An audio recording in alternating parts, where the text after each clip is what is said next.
Scipio let loose the majority of his troops against the inhabitants. Their orders were to exterminate every form of life they encountered, sparing no one. This practice is adopted to inspire terror. When cities are taken by the Romans, you may often see not only the corpses of human beings, but even dogs cut in half, and the dismembered limbs of other animals. A quote from Publius, describing the capture of New Carthage.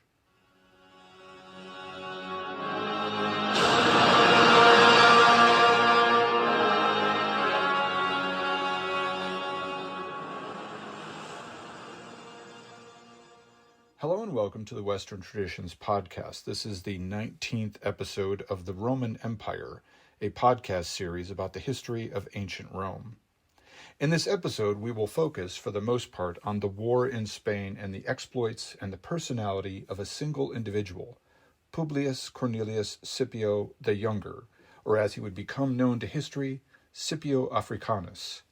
This Roman hero, whose first combat exploit at the age of 18 was to save his own father from a Carthaginian cavalry attack, would go on to become the youngest and least experienced man to ever command an entire theater of war for the Romans. When he had not even ever been elected to high office, in his mid-20s, he was sent to save the faltering Roman forces in Spain. For many in the Roman Senate, Spain was simply an important flank in the now global conflict against Carthage. Scipio would turn it into a training ground where he would learn how to vanquish the Carthaginians. And after he had earned fame here as a battlefield general, he would turn that fame into a political career and, as consul of Rome, invade Africa to quell the Carthaginian threat once and for all. But before we turn to Scipio's war in Spain, let me remind you to head over to the website, western-traditions.org. That's western-traditions.org, where you can find all the episodes. You can also check out the merchandise page where I sell some t-shirts, hats, mugs, and other items. If you want to support the podcast directly, consider the PayPal or Patreon buttons at the bottom right of the homepage. Patreon supporters get access to the Patreon page where I post updates and behind-the-scenes information about the podcast. I also publish the episodes there first, along with the occasional essay or link to a valuable history resource that I come across. Now, though, let's increase our focus on the Second Punic War. Our focus up until now has been quite general, roaming from east to west, from north to south, from one theater of the war to another. But now, let's specifically look at the war in Spain after the setback of 212 BC, and then later to the character of the man who would become known as Scipio Africanus.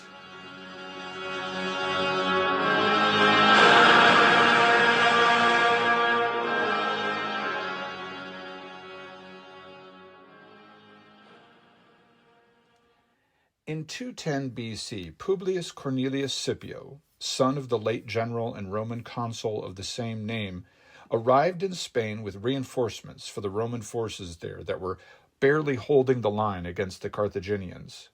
And along with these extra legions, he also brought his command. He would be the man to lead Roman forces here, to fail or to prevail. Possibly not everyone at home was hoping that he would be successful. Rome was, as really all nations are in one way or another, led by two rival factions. The Fabian faction, named after its nominal head Fabius Maximus, was the more conservative faction, though this term conservative has little to do with the modern dichotomy between liberal and conservative parties in, say, the United States or rightist and leftist parties elsewhere. For our purposes, conservative indicates that Fabius and his followers preferred a more cautious approach to the war and a more Italian-centered focus. The goal of the conservatives was, as implied, to conserve Roman territory and to preserve Roman traditions, etc. The strongest political faction against the conservatives is now known as the Emilianic-Scipionic faction, named after two powerful families in the Senate who had a more adventurous and ambitious nature. One of the men after whom we name this faction, Aemilius Paulus, was already dead in the war, though his family lived on.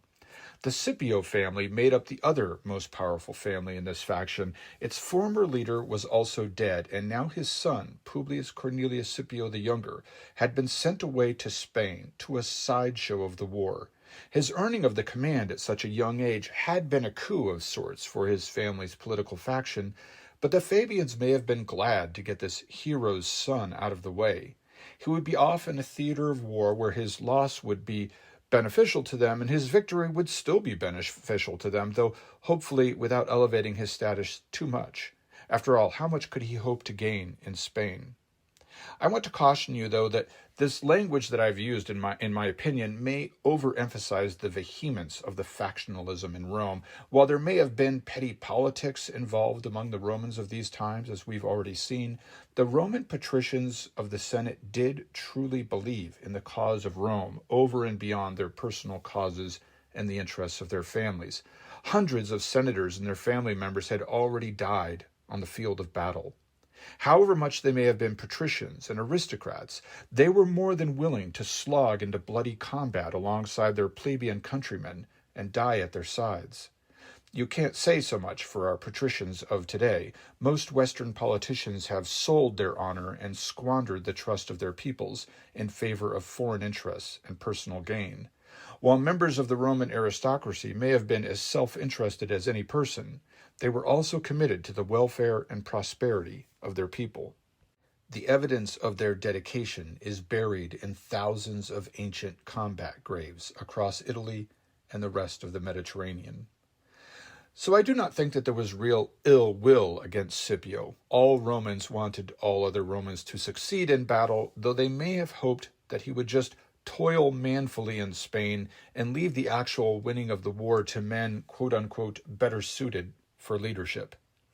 Better suited because Scipio, while he was from an old patrician family with a long, glorious past, Scipio was also now the leading member of a faction that openly desired things contrary to those conservative values. They wanted to take risks. They wanted to bring Rome overseas to new lands. Many of the men in this faction were novus homos, new men, men whose families had only recently joined the ranks of the aristocrats, and they saw risks and adventures as the best way to advance their own personal causes.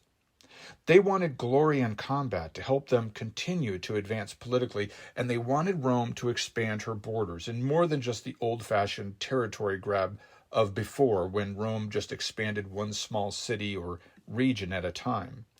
The First Punic War, a few decades before, had suddenly thrust Rome onto the world stage and brought her armies and her trade into faraway places like Spain and Sicily. Ever since, she had continued to expand and encounter new peoples, new resources, and new ideas.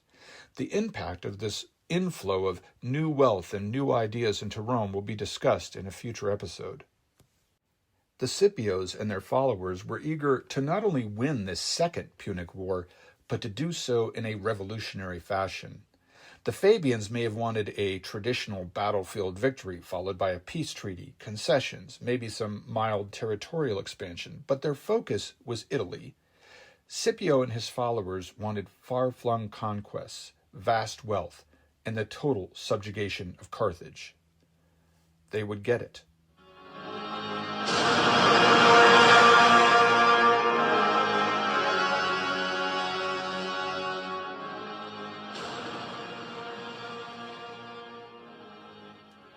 Scipio moved fast, but not foolishly. Arriving in Spain in 210 BC, he had already spent time learning about his father's defeat and about the Carthaginian advantages in combat.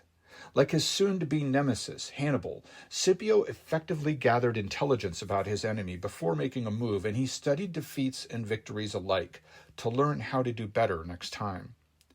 Publius tells us that Scipio was well aware that treachery had played a major role in his father's failure and his death, and that the division of the army into two smaller forces had also helped the Carthaginians win. In fact, he openly expressed that the Carthaginians could only beat Rome through such Roman strategic errors. The Romans, Scipio said, have never been beaten by the Carthaginians in a trial of valor. Yet, the battle plan that he announced to his army that year was not that different from his father's. The Carthaginian army, as winter turned into the spring of 209 BC, was once again, for the most part, camped in three separate locations spread across southern Spain. Scipio's plan, he announced, was to cross the Ebro River, with the majority of his troops and to seek out one of these smaller Carthaginian forces, to destroy it completely, and then to have the upper hand in Spain in terms of troop totals, even if the remaining Carthaginian forces were able to unite. This is an old strategy, tried and true down through the years, which we will see replayed even in recent wars in history. When you're confronted by an army of equal or greater size, find a smaller portion of that enemy army, destroy it completely, and enjoy, after that, a new advantage in numbers. Scipio was just 27 years old that spring as his army crossed the Ebro River and headed south into danger. And he was also lying through his teeth. He had no intention of once again trying to maneuver against and defeat three separate Carthaginian armies deep in enemy territory. Scipio's intelligence gathering the previous year had revealed a number of things, and that not only were the encamped Carthaginian armies far apart from one another and unable to support one another, they were also all far away from the local capital and primary port for their forces in Carthago Nova, or New Carthage, the city that we call Cartagena today in Spain.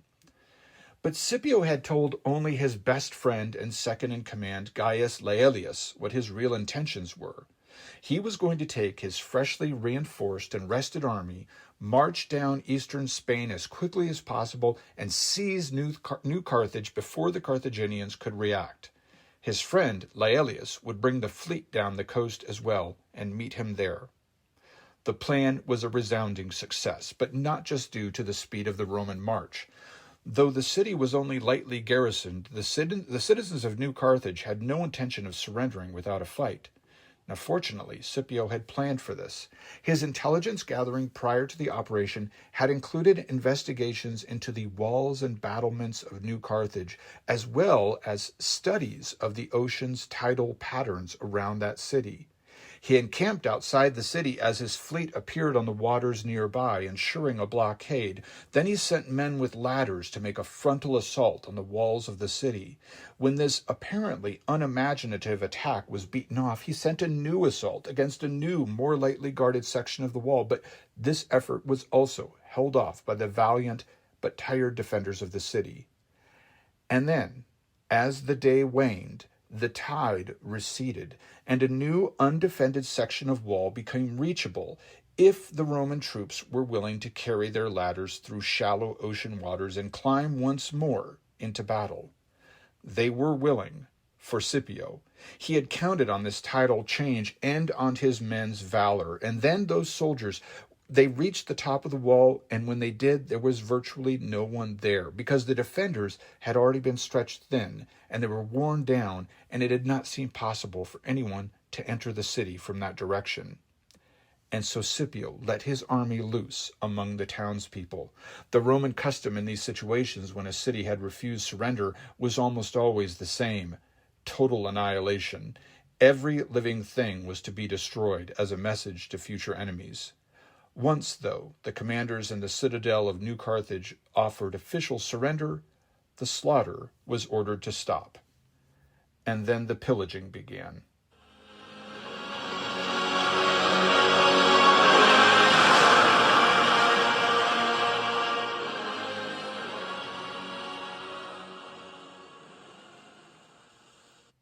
Among those pointedly spared during the plunder of New Carthage were the Iberian hostages that the Carthaginians had kept there.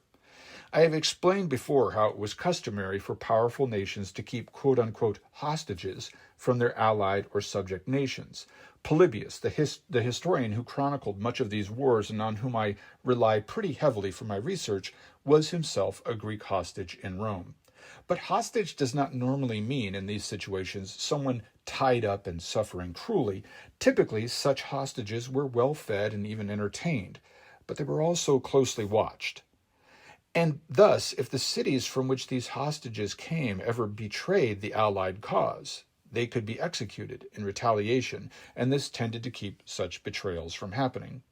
Now, seizing these hostages in battle Scipio could do what he liked with them. They were, after all, from Iberian cities that were allied to Carthage. He could sell them into slavery, ransom them, kill them. He chose to free them and to send them home to their families. This was a calculated political move, and it worked. As the years passed, this was one of many gestures that would bring more and more locals into the Roman camp. At the last battle for the control of the peninsula in 206 BC, half the Roman army would be either Iberian or Spanish, and there would be no treachery this time. The locals had come to embrace Rome's presence. It didn't help that the Carthaginian cause that they had long treated the local Spanish with arrogance and contempt. But it seems like there was more to this story than just political maneuvering.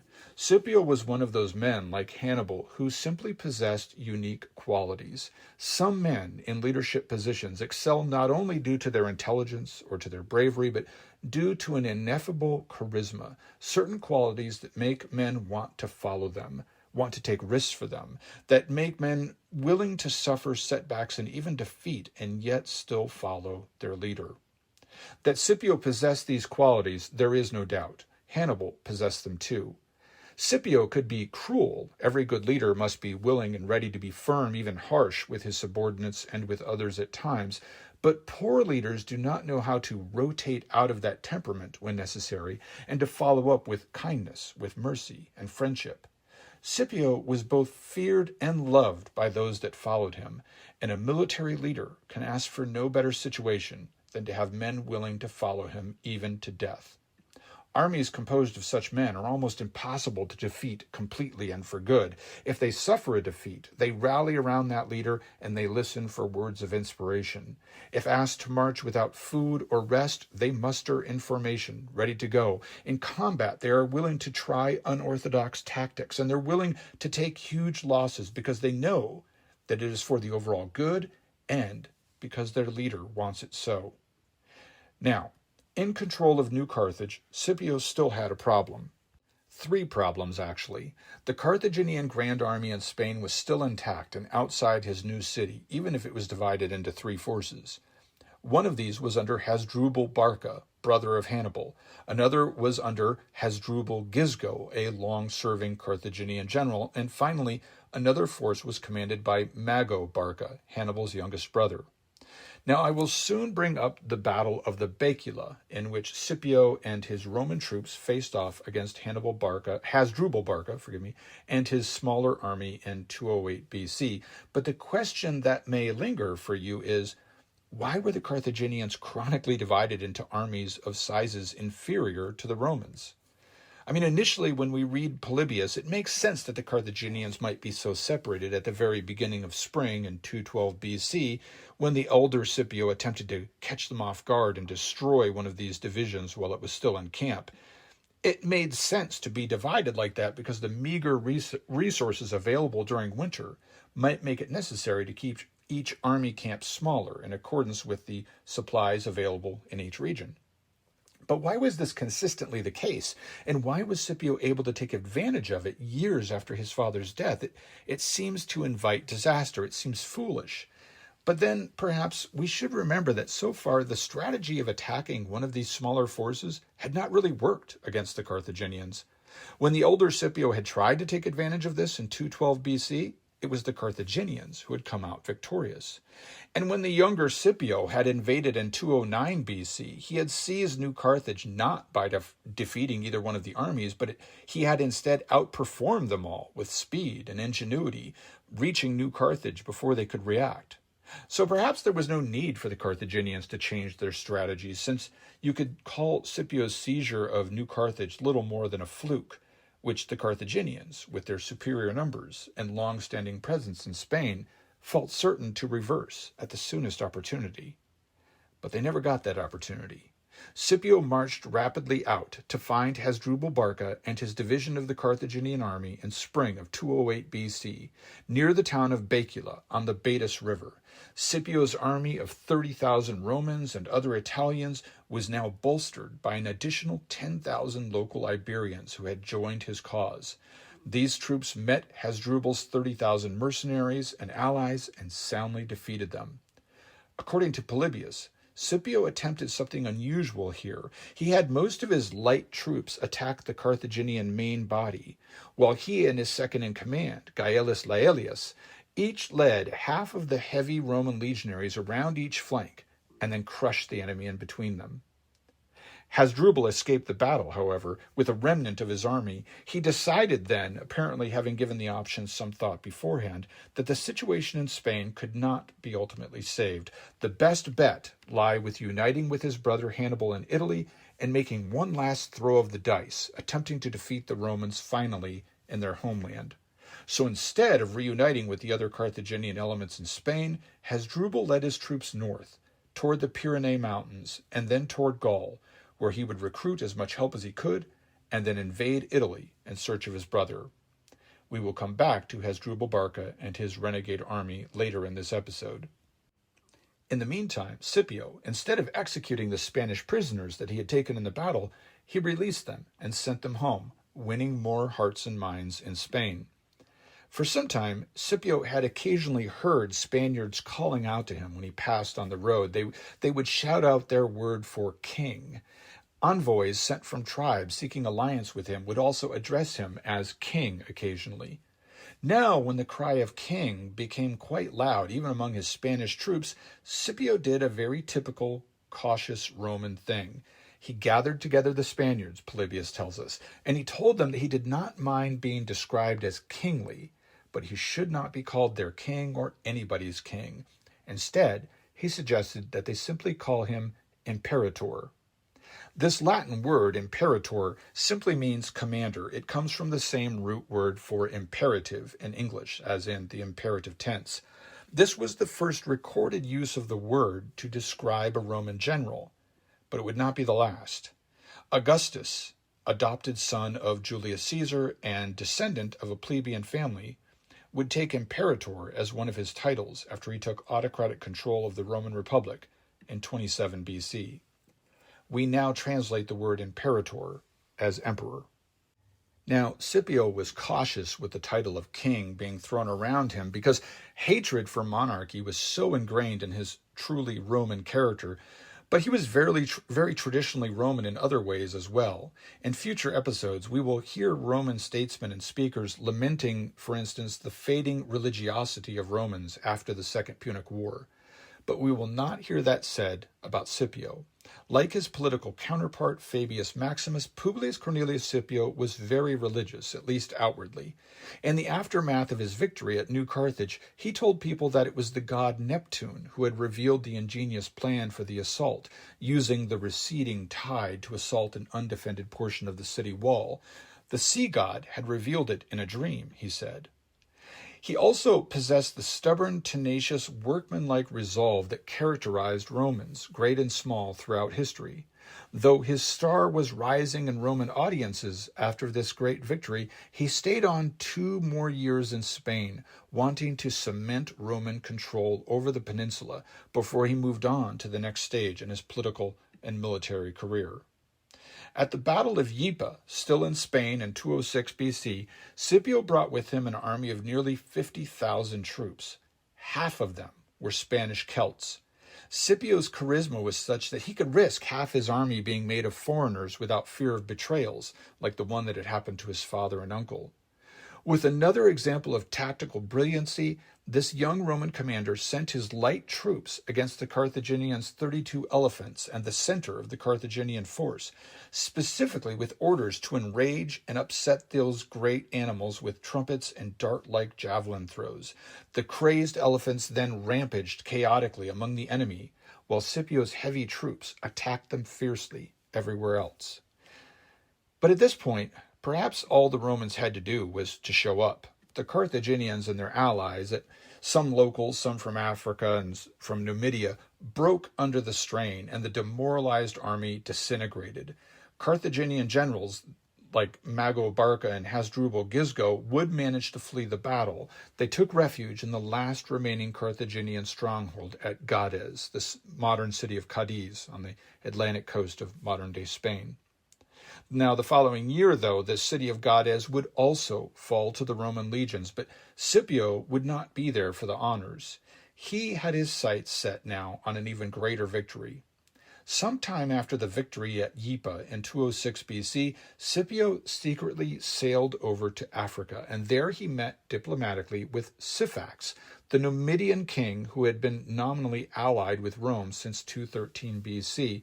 With the help of Roman military advisors, Syphax had been taking advantage of Carthaginian distraction by nibbling away at their mutual borders and fighting with other Numidians in Africa who were allied to Carthage. Later, Scipio came back across the waters to secretly meet in Spain with Massinissa, another Numidian warlord and a rival of Syphax. Massinissa had fought alongside the Carthaginians in Spain and against Scipio for years now. Now, eventually, these daring embassies to far-flung places would result in Massinissa coming over to the Romans to join the fight against Carthage. But Syphax, in Africa, conversely, would actually change sides again and join the Carthaginian war effort. In the meantime, the first anti-Roman uprisings began in Spain. The Romans may have promised to leave after their victory and to allow the Spanish tribes to return to their previous liberty, or perhaps the promise was unspoken, but it was certainly expected. Yet the Romans did not leave. They took control of the mines and they maintained their garrisons. And the Spanish began, as always happens in these situations, to regret replacing their old masters with new ones. And Scipio? Well, in 205 BC, he left Gaius Laelius in charge in Spain, along with Lucius Marcius Septimius, the knight who had taken over the army years ago after the disaster in which the elder Scipios had been killed. Scipio himself returned to Rome, where he intended to stand in the elections for the consulship of the following year. He was technically too young to serve as consul, being just 31 years old, but it didn't matter. The decision was unanimous. The young hero was elected, along with another ally of his by the name of Licinius Crassus. Not only was he elected, Scipio also got what he wanted. He had come into the election demanding that he be given a new theater of war. He didn't want to fight Hannibal in Italy and fritter away another year chasing the Carthaginian warlord around Bruttium or Apulia or wherever. Scipio wanted to invade Africa. Each Roman consul, you see, during war was assigned a province in which to act and rule. "Give me Africa as my province," he essentially told the Senate, "and I will end this war." So they gave him Africa as his consular province for the coming year, 204 BC. Africa, a land where not a single Roman legionary now stood. Not yet.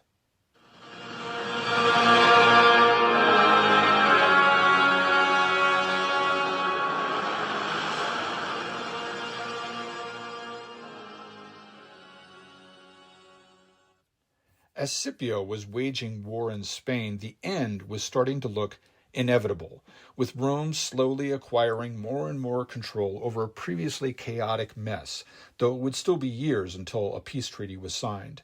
And Hannibal and his brothers and his compatriots still controlled large armies. Nevertheless, things were strategically getting better and better for Rome with each passing year. In 207 BC, Hasdrubal Barca, you remember him, he had fled Spain in an attempt to join forces with his brother Hannibal. He arrived in northern Italy with a ragtag army of survivors and barbarian allies. But his messengers to Hannibal in the south were intercepted, and he was defeated in battle near the Metaurus River. Seeing that it was all over, as the battle turned against him, Hasdrubal Barca charged directly into the Roman lines and died as bravely as he had lived. Great Roman names also left the battlefield during these years. In 208 BC, Marcus Claudius Marcellus had been elected consul for the 5th time, not counting the multiple times he had been left on the battlefield as proconsul.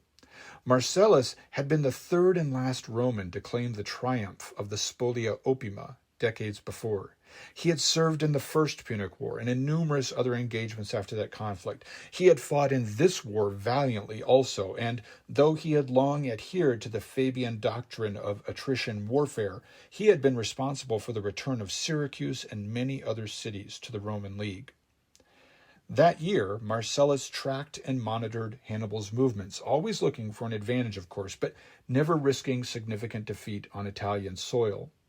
One day, though, and he was now in his 60s, Marcellus rode out on a reconnaissance mission with the other consul for that year, and they took just 200 horsemen as guards.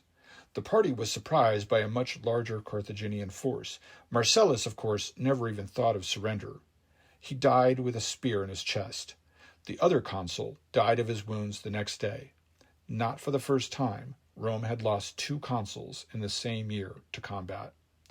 But Rome was also gaining more than territory. It was, as it had in the First Punic War, it was gaining experience and new tactics on the battlefield. A generation ago, the Romans had taught themselves to be sailors, and now their ships roamed the seas of the Western Mediterranean. And now they were learning how to articulate battlefield movements in a way that they had never done so before, and junior officers in the legions were making calculated decisions for the good of Rome.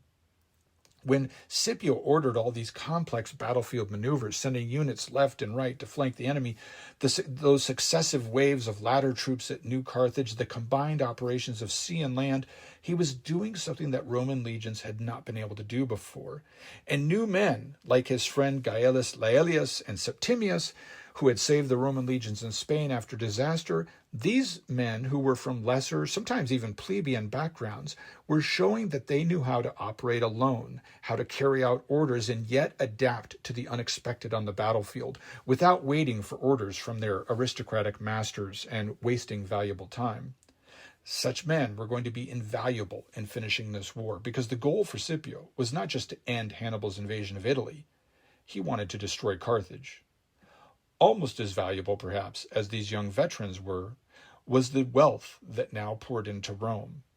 Now, much wealth had been gained in earlier conflicts that century. Syracuse, for instance, when they conquered it, had opened doors of trade that helped to enrich Rome. But Spain was to bring wealth previously unimaginable into the Roman Republic. Gaining new trade routes meant slow, steady increases in prosperity, always a good thing. But gaining the silver mines of Spain meant a sudden and wild influx of money with a capital M, and that too would have its impact on Roman society. And this was perhaps what Fabius and his colleagues in the Senate had feared all along. Fabius Maximus, now in his 70s, was still at the head of his powerful faction in Rome, a conservative faction, a faction which wanted to free Italy, but only to return to something similar to the pre-war situation. It's not that the conservatives didn't want to defeat Carthage, but they feared the risks of overextending themselves militarily in overseas adventures, such as the invasion of Africa. And perhaps, without knowing it consciously, they feared what would come along with all the territory gained. New wealth, to be sure, but also new ideas, new peoples, and change. They feared that victory and conquest would change the way of life to which they had become accustomed, that Roman traditions would be affected. And here we find the heart of all conservative movements, the desire for things, however they are, to stay the same, to appreciate the devils that you know and to fear the ones that you don't. And they were right to be afraid. Fabius was right.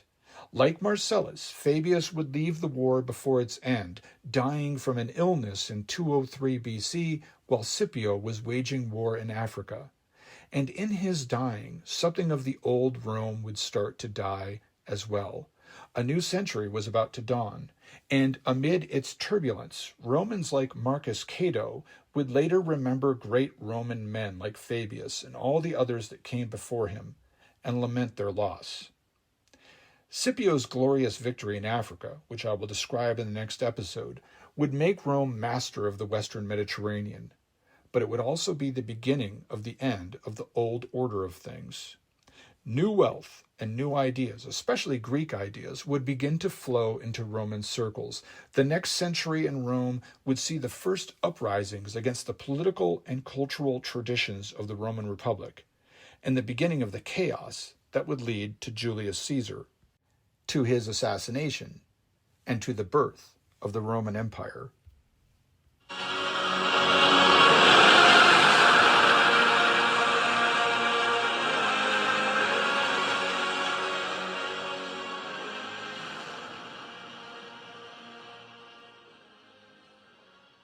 After the insignificant battle in which the great Marcellus died in 208 BC, Hannibal searched the battlefield. He found Marcellus's body, and though the men had been enemies in war for a full decade now, Hannibal gave Marcellus a funeral and honored the man. The ashes he then sent across the battle lines to Marcellus's family. But perhaps it was more than Marcellus's body that went up in the smoke of that funeral pyre. Surely Hannibal could feel it. The war went on and on. The names changed, but the clang of sword and spear and shield just reverberated endlessly. Cities changed hands. Allies came and went. If anything was changing for good, though, if anything was running out, going up in smoke, it was the sense of hope. Carthage had sent reinforcements to the lost cause in Spain, but had sent nothing to him. And as Hannibal stood over the body of Marcellus, somewhere off in Spain, Scipio was running circles around his helpless comrades. He would turn 40 in a year, Hannibal would. He hadn't seen Carthage in 3 decades. He had left Spain over 10 years ago. He had lost an eye and most of his original army, but he was still fighting the same war. A few years later, in 205 BC, when a younger Scipio was elected consul in Rome with a mandate to invade Africa, did Hannibal feel any sort of relief? He could never, in the years since he had invaded, he could never have decided on his own volition to give up, to go home. It would have meant dishonor and almost certain crucifixion. Neither he nor any of the Roman generals, not even the great Marcellus or even Fabius Maximus, no one had been able to defeat him or to find some other way to kick him out of Italy and to bring all this suffering to an end. Neither side could surrender. Maybe even stalwart Hannibal looked forward to someone doing something that would, for better or worse, bring an end to the war. Maybe he looked forward to Scipio's invasion. It was the only way he could go home.